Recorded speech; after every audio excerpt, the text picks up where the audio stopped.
जय हिंद फ्रेंड्स, आप सभी का एसएससी ऑफिशियल 2 के यूट्यूब चैनल में स्वागत है। आज की क्लास में आरआरबी ग्रुप डी एनटीपीसी 2025 के मोस्ट इम्पोर्टेंट प्रश्न को करेंगे। इस क्लास में हम आपके लिए reasoning, maths, GK, GS, science के इम्पोर्टेंट प्रश्न लेकर आए हैं फ्रेंड्स। और हम आपके लिए रेलवे करके प्लेलिस्ट बना दिए हैं फ्रेंड्स। आप वहां से जाकर सभी वीडियो को देखिएगा। सिर्फ वहां पर आपको रेलवे का ही वीडियो मिलेगा। और फ्रेंड्स, आप यदि फोन को रोटेट करते हो तो आपको काफी अच्छे अच्छे क्वेश्चन नजर आएंगे, बराबर फ्रेंड्स जगह भी दिखाई देगा। इसलिए आप फोन को जरूर रोटेट करके देखिएगा। यदि आपका इस तरह से फोन है तो आप इनको रोटेट करके इस तरह से फोन को जरूर कर लीजिएगा। तो चलिए आज की क्लास को हम सभी शुरू करते हैं। इस क्लास को शुरू करने से पहले फ्रेंड्स, आपको जो भी शब्द, संख्या, नंबर दिया जाएगा आप उन पर विचार कीजिएगा और समझने का प्रयास कीजिएगा। तो जैसे आज की क्लास में यहाँ पर देखो, पहला प्रश्न है, कह रहा है नीचे एक पासे के 4 प्रारूप को दर्शाया गया है। इस पासे में अंक 2 के विपरीत फलक पर कौन सा अंक होगा। यहाँ से हमको किसका विपरीत बताना है फ्रेंड्स, यहाँ से 2 के विपरीत बताना है। सबसे पहले हम यहाँ पर 2 देखेंगे, यहाँ पर है, और 2 के साथ यहाँ पर देखेंगे 3 और 4 है। क्या दूसरे पासे में 3 4 है? नहीं है, इस पासे को छोड़ देंगे। क्या तीसरे पासे में 3 4 है? यहाँ पर आपको 3 और 4 देखो दिख रहा है। आप इन 3 4 से 3 4 को कट कर दो। जब हम 3 4 से 3 4 को कट कर दिए, अब यहाँ पर 2 बच गया और तीसरे पासे में 5 बच गया। तो यहाँ से आपका 2 का अपोजिट 5 होगा, 5 का अपोजिट 2 होगा। तो यहाँ से आपका सही जवाब विकल्प सी होगा। यहाँ से सही जवाब क्या होगा फ्रेंड्स, विकल्प सी आ जाएगा। तो उम्मीद करते हैं आप यहाँ तक प्रश्न को समझ गए होंगे। अब देखो कितने के माइंड में ये भी आएगा कि 2 तो यहाँ पर भी था। यदि 2 यहाँ पर था तो क्या यहाँ से आपका आंसर नहीं आ सकता है? बिल्कुल यहाँ से भी आ सकता था, लेकिन आप देखो इनमें 2 हैं, इन 2 के साथ 1 और 3 है। क्या किसी पासे में 1 और 3 है कॉमन? नहीं है, इसलिए आप यहाँ से आंसर नहीं बता सकते हो। अब फिर कहेगा यहाँ पर भी तो 2 है, यहाँ से भी आंसर आपका आ सकता था, लेकिन यहाँ पर देखो 6 4 है। क्या किसी पासे में 6 4 है? नहीं है, इसलिए आप यहाँ से भी आंसर को नहीं ला सकते हो। चलिए आगे की ओर बढ़िएगा, प्रश्न संख्या 2 को देखिएगा। ये आपके पास प्रश्न संख्या 2 है। वेन डायग्राम का प्रश्न है, कहता है निम्न में से कौन सा वेन डायग्राम आम, फल और सब्जी के बीच के संपर्क को सबसे अच्छी तरह दर्शाता है। यहाँ से आपको बताना है फ्रेंड्स कि कौन सा डायग्राम आम, फल और सब्जी का बनेगा। ध्यान से आप देखिएगा। सबसे पहले हम यहाँ से आम का डायग्राम बनाएंगे। ये आम का डायग्राम बनाए। आम का डायग्राम बनाने के बाद फ्रेंड्स फल का डायग्राम बनाएंगे। तो फल का डायग्राम बनाने से पहले देखेंगे आम और फल में कोई रिश्ता है क्या। फ्रेंड्स याद रखिएगा, आम जो है वह फल के अंदर आ जाएगा। आम किसके अंतर्गत आ जाएगा? फल के अंतर्गत आ जाएगा। लेकिन सब्जी फ्रेंड्स, क्या फल और आम के साथ कोई रिश्ता बना रहा है? तो सब्जी अलग है। तो सब्जी का डायग्राम आप यहाँ से इस तरह से बनाइएगा। तो यहाँ पर आपको डायग्राम जो है बी में नजर आएगा। तो यहाँ से आपका बी क्या हो जाएगा? राइट आंसर हो जाएगा फ्रेंड्स। प्रश्न संख्या 2 का आंसर बी करेक्ट हो जाएगा। चलिए आगे की ओर बढ़िएगा, प्रश्न संख्या 3 को देखते हैं।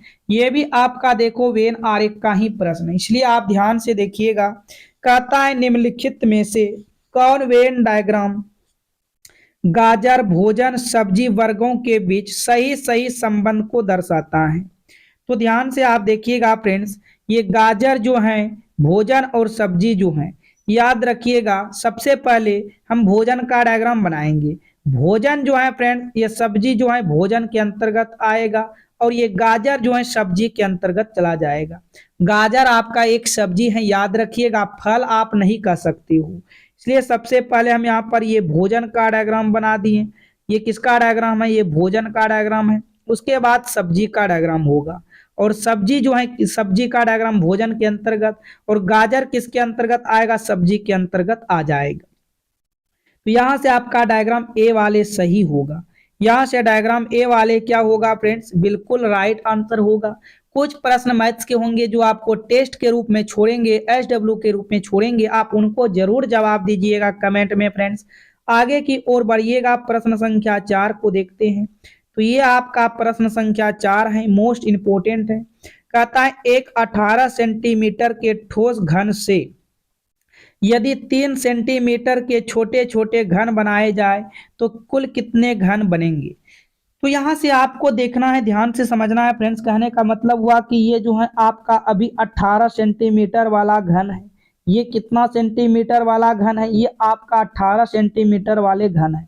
लेकिन इसको काट कर इसे पिघला कर छोटे छोटे बनाना है। ये अभी जितना भी हम अभी बना रहे हैं फ्रेंड्स, ये आपका 18 सेंटीमीटर वाले घन है। ये क्या है, आपका 18 सेंटीमीटर वाले घन है। लेकिन अब ये तो आपका सभी भुजा 18 का 18 है। अब इसको काट कर पिघला कर 3 सेंटीमीटर वाला बनाना है।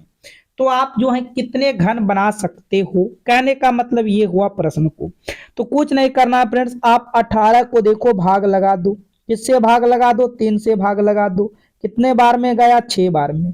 तो छोटे घन की भुजा कितना आया, छोटे घन की भुजा 6 आया। तो कुल घन का आयतन निकाल देंगे। घन का आयतन होता है भुजा क्यूब। 6 का आप क्या कीजिएगा, क्यूब कीजिएगा। तो हम कह सकते हैं 216 घन बना सकते हैं। 3 सेंटीमीटर वाले के कितने घन बना सकते हैं फ्रेंड्स, 216 घन बना सकते हैं। यहां से आपका ए राइट आंसर होगा। यहां से ए क्या हो जाएगा, आपका बिल्कुल सही जवाब होगा प्रश्न संख्या 4 का। यदि फ्रेंड्स आप सभी को वीडियो पसंद आ रहा है, समझ में आ रहा है, तो आप सभी वीडियो को लाइक कीजिएगा। चैनल पर पहली बार आए हो, चैनल को सब्सक्राइब करके साथ में नोटिफिकेशन घंटी को जरूर ऑल कीजिएगा। तो ये आपका प्रश्न संख्या 5 है। आप सभी ध्यान पूर्वक समझिएगा प्रश्न को। कहता है एक व्यक्ति का मुंह उत्तर की ओर है, वह घड़ी की सुइयों की दिशा में 45 डिग्री घूम जाता है। इसके बाद वह घड़ी की सुइयों के विपरीत दिशा में 90 डिग्री घूम जाता है। अब उसका मुंह किस दिशा में होगा। देखो, इसके लिए आपको डायरेक्शन का नॉलेज होना चाहिए। याद रखिएगा, ऊपर की तरफ उत्तर होता है, उसके जस्ट विपरीत दक्षिण होगा, दाएं हाथ की तरफ पूर्व होगा, बाएं हाथ की तरफ पश्चिम होगा। और देखो यहाँ पर ये कोण यहाँ से यहाँ 90 डिग्री का बनाएगा। यहाँ से यहाँ आप चलते हो तो ये 90 डिग्री का बनाएगा। यदि आप आधा दूरी इसके 20 तक चलते हो, यहाँ से यहाँ चलते हो तो इधर से 45, इधर से यहाँ पर आप चलते हो तो 45। तो यहाँ पर अब क्या बोला फ्रेंड्स, एक व्यक्ति का मुंह जो है उत्तर की तरफ है। मान लो व्यक्ति का मुंह है, इस जगह व्यक्ति खड़ा है और उस व्यक्ति का मुंह उत्तर की तरफ है। व्यक्ति का मुंह कहाँ है, उत्तर की तरफ है। ध्यान से आप बात समझिएगा, व्यक्ति का मुंह जो है उत्तर की तरफ है। अब कहता है वह घड़ी की सुइयों की दिशा में 45 डिग्री घूमता है। घड़ी फ्रेंड्स इधर से घूमता है इस तरह से, तो वह 45 डिग्री घूम रहा है, मतलब इसके बीच में रहेगा। हम अभी आपको बताएं, वो 45 डिग्री घूम रहा है, इसके बीच में रहेगा। अब फिर क्या कहता है, इसके बाद वह घड़ी की सुई के विपरीत दिशा 90 डिग्री घूमता है। यदि वह घड़ी के सुई के विपरीत दिशा 90 डिग्री घूमेगा तो यहां से यह घूम के फिर यहाँ आएगा 45 होगा। इसका मतलब ये वाला दूरी को कवर करेगा तब 90 डिग्री होगा। तो अब देखो, व्यक्ति यहाँ से घूमकर यहाँ पर उसका मुंह आ गया। अब पूछ रहा है अब उसका मुंह किस दिशा में है। तो देखो यहाँ पर ये बीच में है, उत्तर की तरफ भी है और पश्चिम के भी तरफ है। तो हम यहाँ से कह सकते हैं उत्तर एंड पश्चिम। क्या कहेंगे फ्रेंड्स, उत्तर एंड पश्चिम। यहाँ से आपका बी राइट आंसर होगा। यहाँ से बी क्या हो जाएगा, बिल्कुल सही जवाब होगा, उत्तर एंड पश्चिम की होगा। चलिए आगे की ओर बढ़िएगा, प्रश्न संख्या 6 को देखिएगा। ये आपका प्रश्न संख्या 6 है, ध्यान से समझिएगा फ्रेंड्स। कैलेंडर के प्रश्न है। कहता है यदि किसी महीने का 10वां दिन शनिवार होता तो उस महीने का 27वां दिन क्या होगा। किसी महीने का 10वां दिन शनिवार है तो उस महीने का 27वां दिन क्या होगा। कुछ ज्यादा नहीं करना है फ्रेंड्स, आपको यहाँ पर लिखना है। ये 10 तारीख क्या था, 10 तारीख जो है शनिवार था। 10 तारीख को कौन सा दिन था, शनिवार था। आप 10 में 7 को जोड़ो, फिर 17 तारीख को क्या होगा, 17 तारीख को फिर शनिवार होगा। 17 में 7 को जोड़ो, फिर 17 में 7 को जोड़ेंगे तो यहाँ पर फिर 24 तारीख को शनिवार होगा। यदि आप 7 जोड़ोगे तब तो बहुत ज्यादा दूर चले जाओगे, लेकिन हमको रहना है 27 तक। तो 24 के बाद आपका होगा 25, उसके बाद 26, 26 के बाद 27 होगा। तो ये तो आपका शनिवार हो गया। ये आपका हो जाएगा, यहाँ से देखिएगा, ये आपका हो जाएगा रविवार, ये हो जाएगा सोमवार और ये हो जाएगा मंगलवार। तो 27 तारीख को कौन सा दिन होगा? तो 27 तारीख को मंगलवार होगा। यहाँ से आपका बी सही होगा। यहाँ से बी क्या होगा फ्रेंड्स? राइट आंसर हो जाएगा प्रश्न संख्या 6 का। उम्मीद करेंगे आप यहाँ तक प्रश्न को समझ चुके हो। आगे की ओर चलिएगा, प्रश्न संख्या 7 को ध्यान से समझिएगा फ्रेंड्स। देखो कहता है कौन सी उत्तर आकृति में प्रश्न आकृति के विशिष्ट तत्व विद्यमान है। आपको सेम फिगर देखना, इसी तरह से कौन सा विकल्प में है। तो सबसे पहले यहाँ पर देखेंगे फ्रेंड्स, यहाँ पर देखो ये 3 गो चल रहा है लगातार, लेकिन विकल्प ए में आपको कहीं भी दिखाई दे रहा है फ्रेंड्स। विकल्प ए में कहीं भी दिखाई नहीं दे रहा है तो विकल्प ए होगा। क्या आपको ये फिगर विकल्प बी में कहीं पर दिखाई देता है फ्रेंड्स? विकल्प बी में भी नहीं है, तो आप इसको भी करोगे गलत। दो तो आपने देखते देखते गलत कर दिए। उसके बाद देखेंगे सी में। सी में आपको देखो ये वाला यहाँ पर दिख रहा है, और यहाँ पर जो जो दिखता है आप यहाँ से घेरते जाइएगा। यहाँ पर देखो ये वाला फिगर, यहाँ पर देखो सी में भी है और डी में भी है। आगे देखिएगा ये प्लस है फ्रेंड्स, तो क्या प्लस है? देखो यहाँ पर भी प्लस है, लेकिन यहाँ पर डी में प्लस नहीं है, तो ये भी आपका गलत हो गया। यहाँ से आपका सी राइट आंसर होगा। सी में सभी फिगर मैच हो रहा है फ्रेंड्स, तो आपका क्या होगा? सी बिल्कुल राइट आंसर हो जाएगा। आगे की ओर बढ़िएगा, प्रश्न संख्या 8 को देखते हैं। ये आपका प्रश्न संख्या 8 रहा। कहता है देखो 8 जो है ये संबंधित है 128 से, उसी प्रकार 6 का संबंध किनके साथ होगा? ये प्रश्न आपका एनोलॉजी का, ये प्रश्न इस तरह से रहता है। 8 का संबंध 128 के साथ है, तो फ्रेंड्स 6 का संबंध किनके साथ है ये बताना है। तो क्या करें फ्रेंड्स, यदि हम 8 का स्क्वायर कर दें, यदि हम 8 का स्क्वायर कर दें तो 8 का स्क्वायर यहाँ से क्या आ जाएगा? 64 आ जाएगा।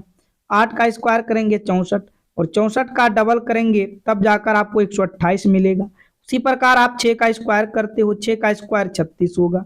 36 का भी आप डबल करोगे, 36 का डबल 72 होगा। 36 का डबल क्या होगा फ्रेंड्स? 72 होगा। और यहाँ से आपको विकल्प बी में नजर आएगा, तो यहाँ से बी आपका क्या होगा? राइट आंसर हो जाएगा प्रश्न संख्या 8 का। चलिए नेक्स्ट प्रश्न की ओर बढ़िएगा फ्रेंड। प्रश्न संख्या 9 को देखिएगा। ये प्रश्न संख्या 9 है। देखो कहता है यदि ए डबल अल आल को जो है 25 लिखा जाता है, नाव को 52 लिखा जाता है, तो नन को क्या लिखा जाएगा? तो सबसे पहले हम सभी यहाँ पर देखेंगे आखिर में इसका लॉजिक क्या है फ्रेंड्स। तो सबसे पहले ए का नंबर आपका 1 होता है, प्लस कीजिएगा, एल का नंबर 12 होगा, फिर एल का नंबर 12 होगा। इन सभी को आप जोड़िएगा, 12 12 24 1 25। देखो सभी का नंबर को लिखकर जोड़ा गया है। उसी प्रकार चेक कीजिएगा एन, एन का नंबर यहाँ से 14 आएगा, ओ का नंबर 15 आ जाएगा, और डब्लू का नंबर 23 आएगा। सभी को ऐड कीजिएगा, 3 और 5 8, 8 4 12 होगा, 12 कैरी 2 हो जाएगा, फिर 2 2 4 1 5 हो जाएगा। यहाँ से देखो 52 मिल गया। आप क्यों ना सेम लॉजिक नाव में भी लगा दो। एन का नंबर यहाँ से 14 होगा, ओ का नंबर 15 आएगा, और यहाँ पर फिर देखिएगा आगे फ्रेंड्स क्या है, आगे फिर एन का नंबर 14 होगा, और ई का नंबर 5 होगा। सभी को ऐड कीजिएगा, 5 और 4 9, 9 और 5 14, 14 और 5 यहाँ से 19, 5 4 9, 9 5 14, 14 और 4 18 होगा। 14 और 4 क्या हो जाएगा? 18 होगा। हासिल 1 रहेगा, 1 1 2 2 1 3 हो जाएगा, 4 होगा। यहाँ से आप कह सकते हो नन को क्या लिख सकते हो फ्रेंड्स? नन को 48 लिख सकते हैं। यहाँ से आपका बी राइट आंसर होगा। यहाँ से बी क्या हो जाएगा? आपका बिल्कुल सत्य जवाब होगा। आगे की ओर बढ़िएगा, प्रश्न संख्या 10 को देखते हैं। यह आपका प्रश्न संख्या 10 है। ध्यान से आप प्रश्न को हल कीजिएगा। देखो यहाँ पर 4/9 है, 9/20 है, आगे क्वेश्चन मार्क है, फिर 39/86 है। तो आपको बताना इन क्वेश्चन मार्क के स्थान पर क्या आएगा। देखो आप एक एक करके हल कीजिएगा फ्रेंड्स। आप सबसे पहले ऊपर वाले को ही हल कर लो। यदि हम ऊपर वाले को हल करेंगे तो 4 से 9 पर जाएंगे। यदि हम 4 से 9 पर जाएंगे तो 4 को गुना करेंगे 2 से। आप इस तरह से सीरीज को लिख लो, 4,9, आगे है क्वेश्चन मार्क, आगे है 39। ठीक है फ्रेंड्स, आप नीचे वाली भी सीरीज को इधर लिख लो साइड में, कोई दिक्कत नहीं है। आप अलग अलग हल कर लो या एक साथ हल कर लो, वह आपके ऊपर डिपेंड करता है। तो यहाँ से अब देखिएगा क्या लॉजिक चल रहा है। 4 को गुना करेंगे 2 से 8 होगा, 8 में 1 को जोड़ देंगे 9 होगा। उसी प्रकार आगे जाएंगे, इसमें भी गुना करेंगे 2 से प्लस 1 करेंगे, 9 दूना के 18, 18 एक 19 होगा। इसी तरह आगे देखिएगा, क्या लॉजिक सेम लग रहा है। गुना 2 38 हुआ, 19 में 2 से गुना किया 38, 38 में 1 जोड़े 39, बिल्कुल। इसका मतलब ऊपर में तो फ्रेंड्स हम समझ गए, ऊपर में क्या आएगा, ऊपर में 19 आएगा। तो आप यहाँ पर देखते देखते भी आंसर अब बता सकते हो, लेकिन आपको चेक कर लेना है। यहाँ पर आप गुना कीजिएगा, कितना से गुना कीजिएगा, 2 से 18 हुआ, और इसमें प्लस भी कीजिएगा 2 से। उसी प्रकार यहाँ पर गुना कीजिएगा 2 से, 20 दूना 40 हुआ, 40 में 2 जोड़िएगा, यहाँ से 42 हो गया। आगे देखिएगा, गुना 2 कीजिएगा, 42 दूना 84, 84 में 2 को जोड़िएगा, 86 हुआ। तो नीचे आपका 42 आ जाएगा, और यहाँ पर आपको दिख रहा है कि विकल्प बी में है। तो आपका यहाँ से बी क्या होगा फ्रेंड्स, राइट आंसर हो जाएगा प्रश्न संख्या 10 का। उम्मीद करते हैं आप यहाँ तक प्रश्न को समझ चुके हो। आगे की ओर बढ़िएगा, प्रश्न संख्या 11 को देखिएगा। तो ये आपका प्रश्न संख्या 11 है। देखो क्या कहता है, कश्मीर पृथ्वी का स्वर्ग है। जो भी आपके पास कथन कहेगा, आप उन कथन को 100% सत्य मानोगे। फ्रेंड्स, कश्मीर जो है पृथ्वी का स्वर्ग है। हाँ, ये बात सही है, कश्मीर जो है पृथ्वी का स्वर्ग है। निष्कर्ष देखिएगा क्या कहता है, कश्मीर सबसे सुंदर स्थान है। देखो फ्रेंड्स, कश्मीर सबसे सुंदर स्थान है, इसलिए तो कश्मीर का पृथ्वी का स्वर्ग कहा गया है। ये आपका बिल्कुल यहाँ से सही होगा। दूसरा कहता है, कश्मीरी लोग सबसे अच्छे लोग हैं। देखो, ऐसा लोग के बारे में कथन में कहीं पर भी चर्चा नहीं किया गया, तो हम इसको नहीं सत्य कर सकते हैं कि कश्मीरी लोग सबसे अच्छे लोग होते हैं, ये हम नहीं बता सकते हैं। तो यहाँ से हम कह सकते हैं केवल निष्कर्ष एक तर्क संगत है। यहाँ से क्या बता सकते हैं फ्रेंड्स, केवल निष्कर्ष एक तर्क संगत है। यहाँ से आपका विकल्प ए राइट आंसर होगा। यहाँ से विकल्प ए क्या होगा, बिल्कुल सही जवाब होगा। आगे की ओर बढ़िएगा, प्रश्न संख्या 12 को ध्यान से देखिएगा। कथन कहता है फ्रेंड्स, कथन में दिया गया है, मेज पर रखा कॉफी का कप बहुत गर्म है। ठीक है, मेज पर रखा कॉफी का कप बहुत गर्म है। अब देखो यहाँ पर धरनाए कहता है, कप में चाय है। देखो फ्रेंड्स, कप में चाय की तो बात कहीं पर भी नहीं कहा गया, वहां कॉफी का बात कर रहा है, यहाँ चाय का बात कर रहा है। ये धारणा आपका गलत होगा। दूसरा कहता है, कप टेबल पर है। हाँ, यह बात सही है, कप जो है फ्रेंड्स मेज पर है, मेज पर रखा है या टेबल पर रखा है। ये बात आपका सही है कि कप टेबल पर है, कप जो है टेबल पर है। हम यहाँ कह सकते हैं केवल 2 अंतर्निहित है। क्या कह सकते हैं फ्रेंड्स, केवल 2 अंतर्निहित है। यहाँ से आपका सी वाले राइट आंसर होगा। उम्मीद करेंगे आप यहाँ तक प्रश्न को समझ चुके हो। आगे की ओर चलिएगा, प्रश्न संख्या 13 को देखिएगा ध्यान से। ये आपके पास प्रश्न संख्या 13 है। दिए गए अक्षरों के क्षैतिज दर्पण रखने पर दर्पण प्रतिबिंब कैसा दिखाई देगा। देखो, आप कितना को ये पता नहीं कि क्षैतिज क्या होता है। फ्रेंड्स, आपसे कभी भी उदग्र पूछे, उदग्र आपको एकदम सीधा लाइन देना है। यदि आपको उदग्र पूछे, उदग्र इस तरह से सीधा लाइन देना है। तिर्यक पूछे तो तिर्यक आपको इस तरह से देना है, और क्षैतिज पूछेगा तो क्षैतिज आप इस तरह से देगो। जल दर्पण प्रतिबिंब, जो कि जल प्रतिबिंब होता है, तो यहाँ से क्षैतिज पूछा है, तो क्षैतिज का मतलब हुआ आपको इसके नीचे लगाना है। क्षैतिज का मतलब इसके नीचे लगाना है। तो सबसे पहले आपका पी जो है, पी आपका इस तरह से होगा फ्रेंड्स, इस तरह से पी होगा। तो यहाँ से देखते देखते आपका उत्तर निकल गया। यहाँ पर देखिएगा डी होगा। क्या होगा इसका सही जवाब फ्रेंड्स, डी होगा। आपको टाइम को वेस्ट नहीं करना है, बस आपको रूल्स पता याद होना चाहिए कि क्या आखिर में होता है। ठीक है, देखो पी के अलावा इस तरह से किसी भी विकल्प में है नहीं, तो क्यों फ्रेंड्स टाइम को यहाँ पर वेस्ट करें। आगे की ओर बढ़िएगा, प्रश्न संख्या 14 को देखिएगा। तो ये आपका प्रश्न संख्या 14 है, काफी इंपोर्टेंट है। देखो कहता है, 6 मित्र पी पी के आर एस टी और हम एक षष्ठ भुजाकार मेज पर है। देखो कैसा भुजाकार मेज पर है, षष्ठ भुजाकार मेज पर है, ये वाला मेज पर है। तो यहाँ पर हम बना लेते हैं फ्रेंड्स, ध्यान से देखिएगा, इस तरह से षष्ठ भुजाकार मेज पर है। तो यहाँ से हम इस तरह से बना लिए। अब जो भी कहेगा आप ध्यान से यहाँ पर प्रश्न को बनाने का प्रयास कीजिएगा। अब बैठेगा इसी पे ना बैठेगा फ्रेंड्स, इस तरह से बैठेगा, ये सभी कोना पर इस तरह से बैठेगा।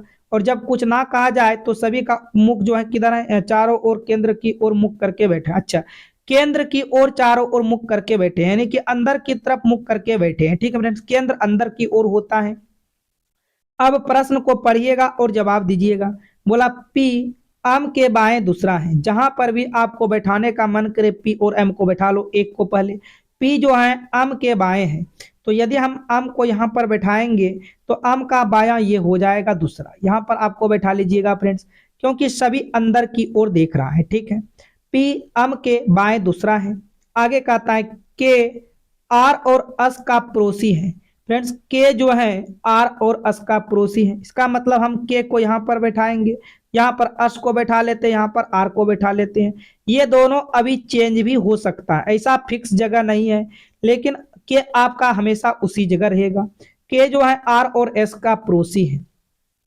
आगे कहता है टी अस के बाएं दूसरा है। फ्रेंड्स टी जो है अस के बाएं दूसरा है, तो यदि अस अंदर की तरफ है तो अस का बायां किधर होगा, अस का बायां दूसरा, तो ये आ जाएगा। इसका मतलब ये स्थिति आप यहाँ से चेंज करोगे, यहाँ पर आपको आर को बैठाना है, यहाँ पर एस को बैठाना है।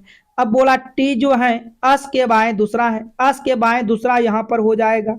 अंदर की सब तरफ सभी देख रहा है तो अस के बायां दूसरा इस जगह हो जाएगा। तो हम यहाँ पर किसको बैठा लेंगे, यहाँ पर टी को बैठा लेंगे। तो सभी व्यक्ति बैठ चुके हैं फ्रेंड्स। तो पूछ रहा है कि के बाएं चौथा कौन होगा, के बाएं चौथा कौन होगा। तो फ्रेंड्स के यदि अंदर की तरफ देख रहा है तो के का बायां इधर से होगा, तो के का बायां चौथा पूछा है, ये आपका होगा पहला, ये दूसरा, ये तीसरा और ये चौथा। तो के का बायां चौथा पी होगा। के का बायां चौथा कौन होगा फ्रेंड्स, पी होगा। यहां से आपका सी राइट आंसर होगा। के का बायां चौथा कौन हो जाएगा, पी हो जाएगा। तो उम्मीद करते हैं फ्रेंड्स आप सभी प्रश्न को समझ चुके हो। आगे की ओर बढ़िएगा, प्रश्न संख्या 15 को देखिएगा। तो ये आपका प्रश्न संख्या 15 है। निम्न आकृति में त्रिभुज की संख्या कितनी है। आपको इनमें से बताना है फ्रेंड्स त्रिभुज की संख्या कितनी है। आपको हम कई बार बताए हैं फ्रेंड्स। आप सबसे पहले इस तरह से एक त्रिभुज को हम दे रहे हैं, आपके पास छोटा सा त्रिभुज। यदि आपसे पूछ लिया जाए इनमें से त्रिभुज की संख्या, आपको एक दिखाई देगा। और इस तरह से आपको यदि कभी भी त्रिभुज दे दे फ्रेंड्स और आपसे इसमें त्रिभुज पूछे तो यहाँ पर नंबर डालिएगा 1 और 2, जितने भी नंबर होगा सभी नंबर को ऐड करके जोड़ दीजिएगा तो वो त्रिभुज की संख्या आ जाएगा। तो उसी प्रकार यहाँ पर भी क्या करना है, नंबर डालना है। यहाँ पर देखिएगा 1 2 3 4 5 और 6, और यहाँ पर क्या लिखिएगा, 6 लिखिएगा। सभी नंबर को यहाँ से ऐड कीजिएगा friends, 1 plus 2 plus 3 plus 4 plus 5 plus 6 और बराबर में लिखिएगा 6 और 5 11, 11 4 15, 15 3 18, 18 2 20, 20 1 21। यहाँ से टोटल 21 त्रिभुज होगा। जोड़िएगा 6 और 5 11, 11 4 15 3 18 2 20 1 21। टोटल इसमें से त्रिभुज की संख्या 21 होगा। टोटल त्रिभुज की संख्या कितना होगा फ्रेंड्स, 21 होगा। यहाँ से आपका विकल्प ए राइट आंसर हो जाएगा। तो उम्मीद करेंगे आप सभी प्रश्न को समझ चुके हो फ्रेंड्स। अभी तक आपने वीडियो को लाइक नहीं किए हैं, वीडियो को लाइक कीजिएगा। चैनल पर पहली बार आए हो, चैनल को सब्सक्राइब करके नोटिफिकेशन घंटी को ऑल कीजिएगा फ्रेंड्स। चलिए अब हम बढ़ेंगे जीके जीएस साइंस के प्रश्न की तरफ। और फ्रेंड्स आपका क्लास का टाइम टेबल याद रखिएगा, आप लाइव डेली जुड़ सकते हो 5 AM 11 AM और 7 PM पर फ्रेंड्स क्लास आप जुड़ सकते हो। इन 3 क्लास के साथ आप सभी को डेली जुड़ना है। तो ये रहा पहला प्रश्न जीके जीएस का, ध्यान से आप समझिएगा, ध्यान से आप प्रश्न का आंसर कीजिएगा फ्रेंड्स। आपके पास 4 विकल्प रहेगा, हम डायरेक्ट यहाँ पर आंसर का चयन करेंगे। अब देखो पहला प्रश्न क्या कह रहा है, कहता है शूटिंग गार्ड शब्द का प्रयोग निम्नलिखित में से किससे संबंधित है। तो फ्रेंड्स इसका सही जवाब होगा बास्केटबॉल से संबंधित है। किसके साथ संबंधित है, बास्केटबॉल से संबंधित है। यहाँ से आपका विकल्प ए राइट आंसर होगा। यहाँ से विकल्प ए क्या होगा, बिल्कुल सही जवाब होगा। आगे की ओर बढ़िएगा, मैराथन दौड़ की दूरी कितनी होती है। फ्रेंड्स मैराथन दौड़ की दूरी होती है 42.195 किलोमीटर। यहाँ से आपका सी राइट आंसर होगा। मैराथन दौड़ की दूरी कितनी होती है, 42.195 किलोमीटर। चलिए आगे की ओर बढ़िएगा, देखिएगा प्रश्न संख्या 3 को। निम्नलिखित में से बांग्लादेश का राष्ट्रीय खेल कौन सा है। फ्रेंड्स बांग्लादेश का राष्ट्रीय खेल है कबड्डी। यहाँ से आपका विकल्प भी क्या होगा, राइट आंसर होगा। और यहाँ पर फ्रेंड्स खो खो में खिलाड़ियों की संख्या 9 होते हैं, कबड्डी में खिलाड़ियों की संख्या 11, क्रिकेट में खिलाड़ियों की संख्या 11, बॉक्सिंग में फ्रेंड्स खिलाड़ियों की संख्या 1 होते हैं। आप इन सभी को नोट कीजिएगा क्योंकि आपके एग्जाम में ये सभी भी पूछे जाते हैं। नेक्स्ट प्रश्न की ओर बढ़िएगा, 4 नंबर को देखिएगा फ्रेंड्स। शतरंज के एक बोर्ड में कितने वर्ग या खाने होते हैं? तो शतरंज के एक बोर्ड में कितने वर्ग या खाने होते हैं? तो 64 होते हैं। यहां से आपका डी क्या होगा फ्रेंड्स? राइट आंसर होगा 64। नेक्स्ट प्रश्न की ओर चलिएगा, 5 को देखिएगा। भारत में चकबंदी अधिनियम सर्वप्रथम कहां पर लागू किया गया था? तो फ्रेंड्स ये उत्तर प्रदेश में लागू किया गया है। यहां से आपका ए क्या होगा? राइट आंसर होगा उत्तर प्रदेश। अगले प्रश्न की ओर बढ़िएगा, भारत में योजना आयोग का गठन कब किया गया था? फ्रेंड्स भारत में योजना आयोग का गठन 1950 में किया गया है। यहां से आप सभी का सी राइट आंसर हो जाएगा। आगे की ओर बढ़िएगा, सिख गुरु अर्जुन देव किसके शासन काल में थे? इसका राइट आंसर होगा जहांगीर शासन काल में। यहां से बी क्या होगा? राइट आंसर हो जाएगा जहांगीर शासन काल। आगे की ओर बढ़िएगा, मेघालय का लोक नृत्य कौन है? तो फ्रेंड्स मेघालय का लोक नृत्य लाहो है। यहां से ए राइट आंसर होगा, मेघालय का लोक नृत्य लाहो। आगे की ओर चलिएगा, कह रहा है लोक नृत्य तरंग मेल निम्नलिखित में से किस राज्य से संबंधित है? तो फ्रेंड्स ये जो है गोवा राज्य से संबंधित है। यहां से आपका डी राइट आंसर हो जाएगा, गोवा राज्य। अगले प्रश्न की ओर चलते हैं, अर्जुन पुरस्कार की नगद राशि क्या है? तो अर्जुन पुरस्कार की नगद राशि आपका यहां से होगा 15 लाख है। यहां से सी आपका क्या होगा? राइट आंसर हो जाएगा। आगे की ओर चलिएगा फ्रेंड्स, देखिएगा 11 नंबर को, निम्नलिखित में कौन सा पुरस्कार केवल साहित्य से संबंधित है? तो ज्ञानपीठ का पुरस्कार जो है फ्रेंड्स ये केवल साहित्य से संबंधित है। यहां से विकल्प ए राइट आंसर होगा। अगले प्रश्न की ओर बढ़िएगा, निम्न में से कौन भारत का मार्टिन लूथर कहलाता है? फ्रेंड्स ये जो है स्वामी दयानंद सरस्वती कहलाता है। कौन कहलाता है? स्वामी दयानंद सरस्वती। यहां से आपका विकल्प ए राइट आंसर होगा। नेक्स्ट प्रश्न की ओर बढ़िएगा, सर्वेट ऑफ इंडिया सोसाइटी की स्थापना किसने की थी? फ्रेंड्स ये क्या था? गोपाल कृष्ण गोखले ने। यहां से सी क्या होगा? राइट आंसर होगा गोपाल कृष्ण गोखले। अगले प्रश्न को ध्यान पूर्वक देखिएगा, निम्नलिखित में से कौन सी पुस्तक सचिन तेंदुलकर द्वारा लिखी गई है? तो फ्रेंड्स इसका राइट आंसर आएगा प्लेइंग इट माई वे। क्या होगा? प्लेइंग इट माई वे। यहां से बी आपका बिल्कुल सही जवाब होगा।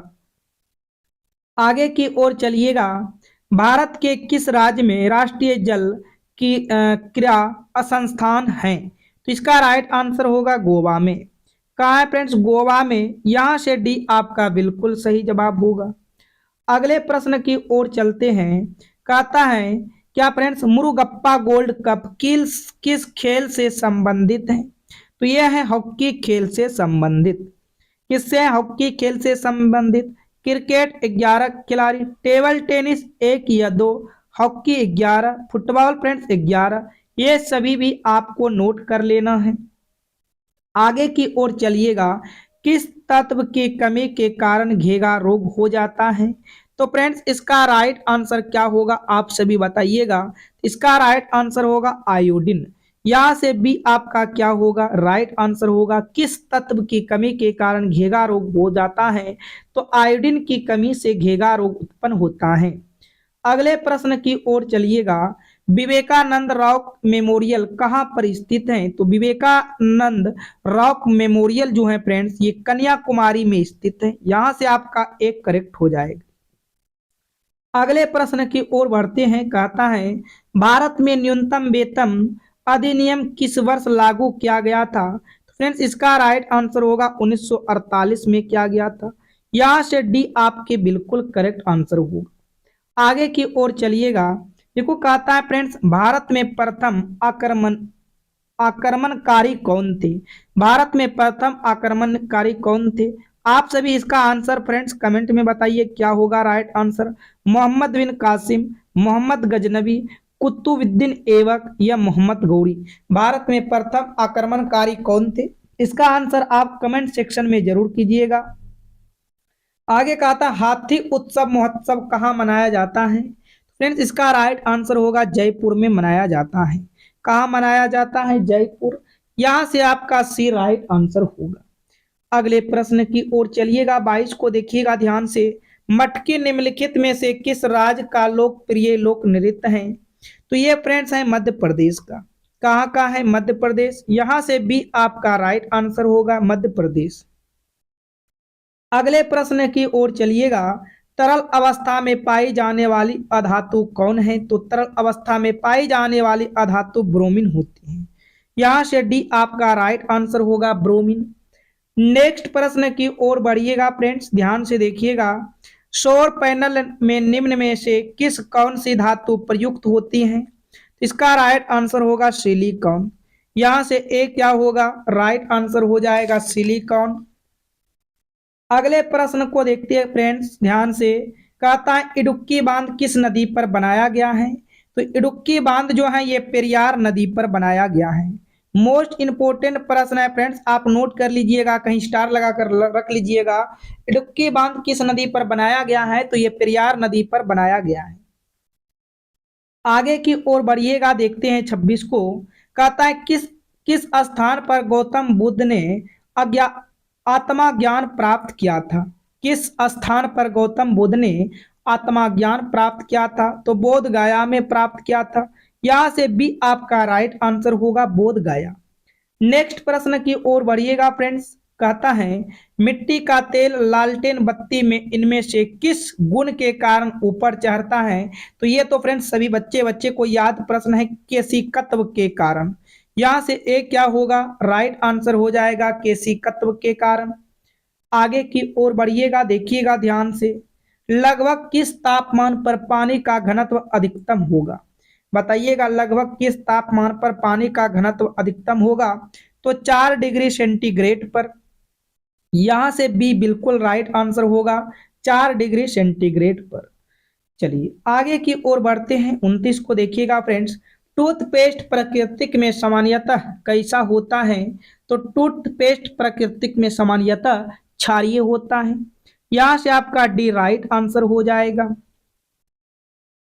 आगे की ओर चलिएगा फ्रेंड्स, कहता है सुप्रसिद्ध काव्य मेघदूत इनमें से किसकी कृति है? तो सुप्रसिद्ध काव्य मेघदूत इनमें से किसकी कृति है? तो इसका राइट आंसर होगा कालिदास का। यहां से आपका विकल्प भी राइट आंसर होगा फ्रेंड्स। इस जगह से आपके मैथ्स के काफी इंपोर्टेंट प्रश्न होने वाला है। आप सभी पहले खुद से प्रश्न को पढ़िएगा और हल कीजिएगा फ्रेंड्स। अब ध्यान से आप प्रश्न को समझिएगा। देखो, कहता है दूध और पानी के 60 लीटर मिश्रण में दूध एवं पानी की मात्रा का अनुपात 3:2 है। यदि हम दूध और पानी की मात्रा का अनुपात 1:1 करना चाहते हैं, तब मिश्रण में कितना और पानी मिलाया जाना चाहिए? तो आप वीडियो को रोकिए और पहले खुद से बनाने का प्रयास कीजिएगा फ्रेंड्स।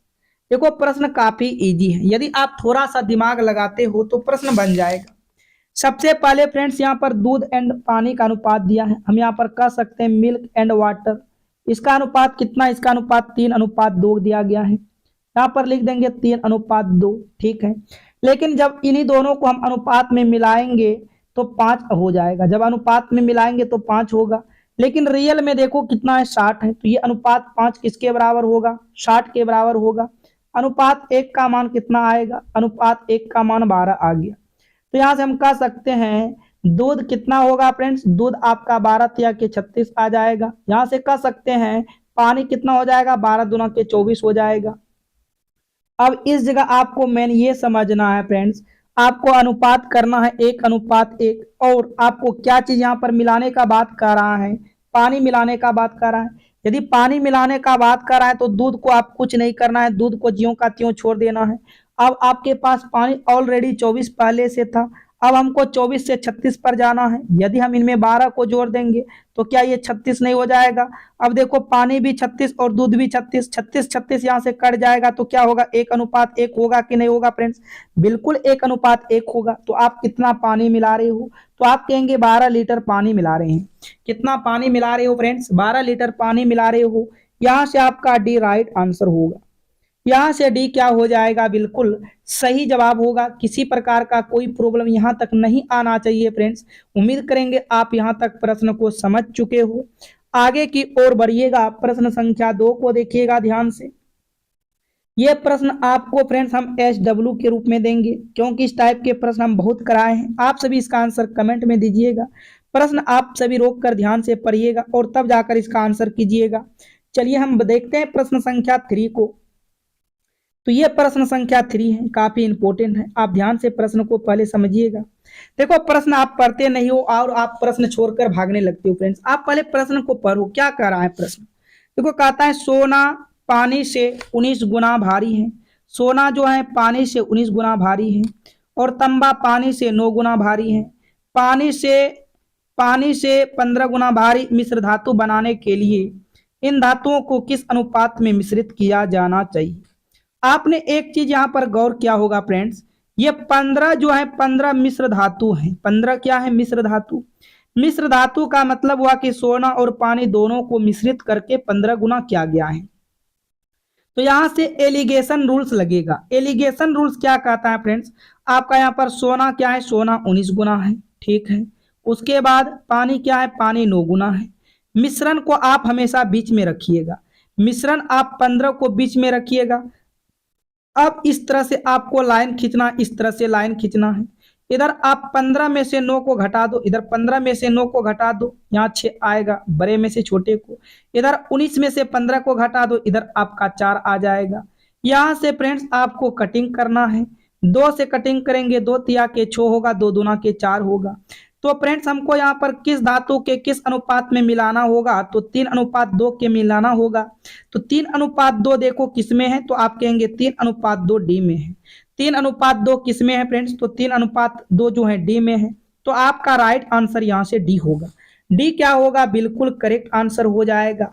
चलिए आगे की ओर बढ़िएगा। प्रश्न संख्या 4 को देखिएगा। उम्मीद करेंगे आप यहाँ तक प्रश्न को समझ चुके हो। ध्यान से आप प्रश्न को समझिएगा। कहता है किसी परीक्षा में 17 विद्यार्थी का औसत अंक 71 थे।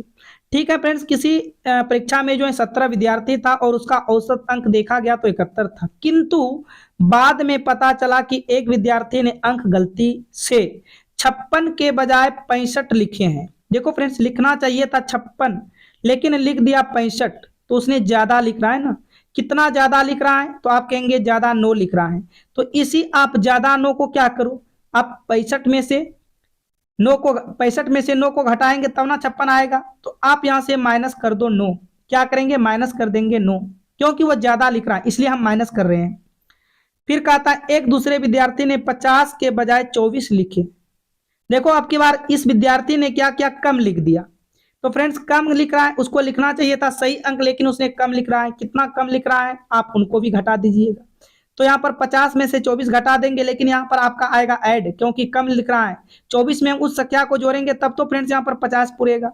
तो यहाँ पर कितना कम लिखा है? 10 में से 4 जाएगा 6 होगा, 4 में से 2 जाएगा 2 होगा। 24 कम लिख रहा है, सॉरी 26 कम लिख रहा है। तो हम क्या करेंगे? 26 में 24 को जोड़ेंगे तब तो 50 पूरेगा। ठीक है, अब यहां से देखो कितना का अंतर, अब यहाँ पर अब हल कर लो। 26 में से 9 घटा लो, 26 में से 9 घटाएंगे तो क्या होगा फ्रेंड्स? 17 होगा। यानी कि ये 17 जो है 17 औसत का और फिर अंक है। तो फ्रेंड्स यहाँ पर ये 17 है। स्टूडेंट कितना था? 17 था। आप इन स्टूडेंट से इसमें भाग लगा दो, तो यानी कि प्रत्येक का औसत अंक 1 में वृद्धि होगा। 1 में क्या होगा? वृद्धि होगा। पहले 71 थे, अब आप 71 में 1 को जोड़ दो। जब 71 में 1 को जोड़ते हैं तो अब सही औसत अंक आपका 72 होगा। तो सही औसत अंक क्या होगा? 72 हो जाएगा। यहां से आपका सी राइट आंसर होगा। सी क्या होगा? यहां से राइट आंसर होगा। उम्मीद करेंगे फ्रेंड्स आप सभी प्रश्न को समझ चुके हो। यदि आप सभी प्रश्न समझ चुके हो तो फ्रेंड्स आज की क्लास को हम यहीं समाप्त करेंगे। जितने भी आपके पास स्टडी ग्रुप हैं फ्रेंड्स, उन सारे ग्रुप में आप वीडियो को शेयर जरूर कीजिएगा, ताकि फ्रेंड्स आपके आने वाले एग्जाम के लिए तैयारी हो सके। तो आज की क्लास कैसा रहा फ्रेंड्स, आप सभी कमेंट में कमेंट करके बताइएगा। और आपने कितने प्रश्न हल किए। आपको टोटल हम 2 प्रश्न होमवर्क दिए हैं फ्रेंड्स। एक प्रश्न जीके जीएस में दिए हैं और एक प्रश्न मैथ में दिए हैं, जिसका आंसर आप सभी को कमेंट कीजिएगा। और हमें उम्मीद और आशा है कि फ्रेंड्स आप सभी जरूर कमेंट करो। तो चलिए आज की क्लास को इसी जगह समाप्त करता हूँ। Thank you, all the best.